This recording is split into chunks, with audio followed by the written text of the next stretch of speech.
100% of successful people are dissatisfied.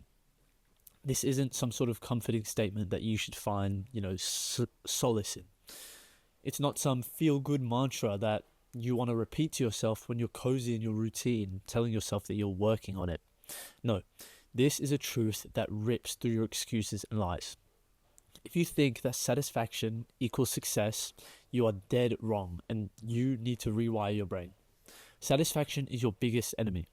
It is a drug that sedates ambition. It's a trap.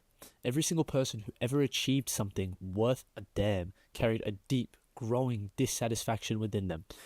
And that is the idea. If you want to join them, you need to understand that idea. The world wants you to be comfortable.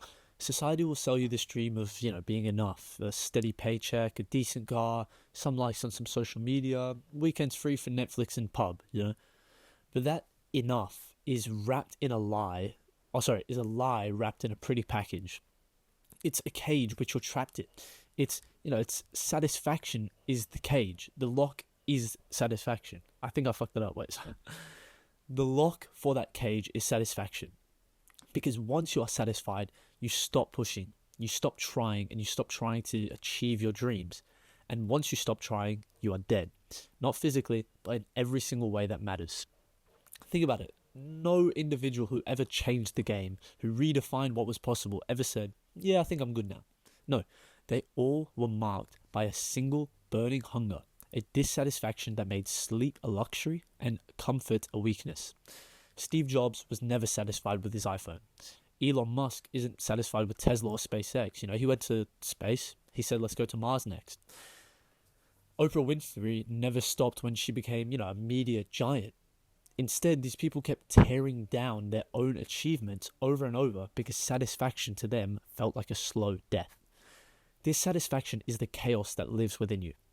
Friedrich Nietzsche said that one must have chaos in oneself to give birth to a dancing star.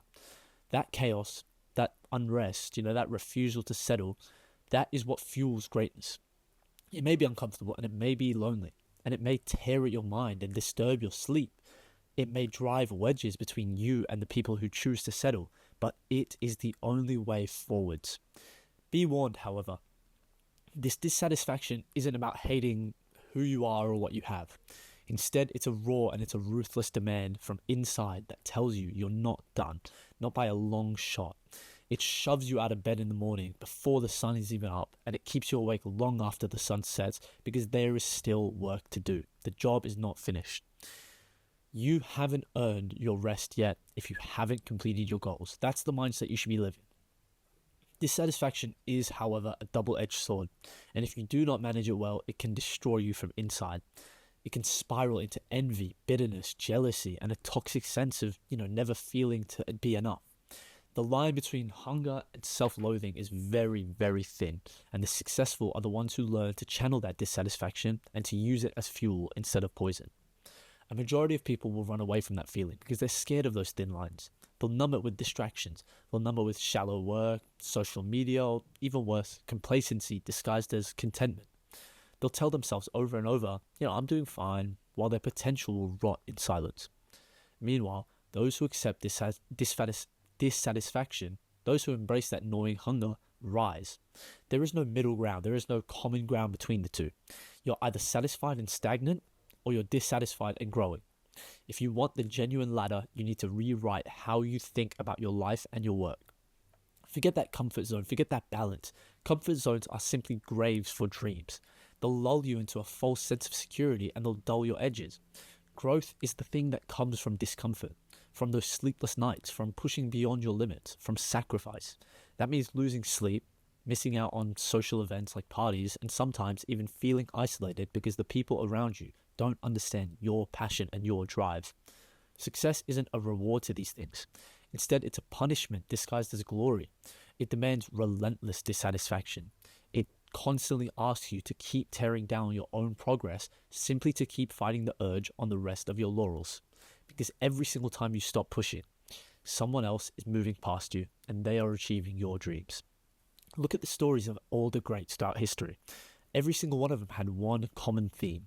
They were never content with what they had. They were always dissatisfied with the status quo, dissatisfied with their own work, dissatisfied with their own limits, their own boundaries. And this dissatisfaction drove revolutions, inventions, art, and business empires. So what about you? Are you comfortable right now, do you think? Do you feel, an itch under your skin telling you that there's more to be achieved? If you do, good. That is that star inside the chaos. That is the peace within the hysteria. That is your signal that you are still alive. However, if you silence that voice and you tell yourself you're satisfied, and if you ignore it for comfort's sake, you are choosing to simply kill yourself inside. And it's far better to die chasing that dissatisfaction than to live numbed and silenced. Because satisfaction is that slow poison that kills your dreams, ambitions, and every single thing that makes you far more than average. So if you genuinely do want success and you want to learn to live in that tension, learn to carry dissatisfaction like a badge of honor, not as a burden. Use it to fuel your mornings, your nights, your work, your thoughts. And instead of running from it, lean into it. Embrace it. The world will tell you to settle. The world will tell you to relax and to be grateful for what you have. That is the world speaking from comfort. But if you want to be one of the few who win, one of the greats, one of the statistics, you have to disagree with the world every single day. You have to hate satisfaction. You have to love dissatisfaction. Because 100% of people who are successful are dissatisfied. And so should you be.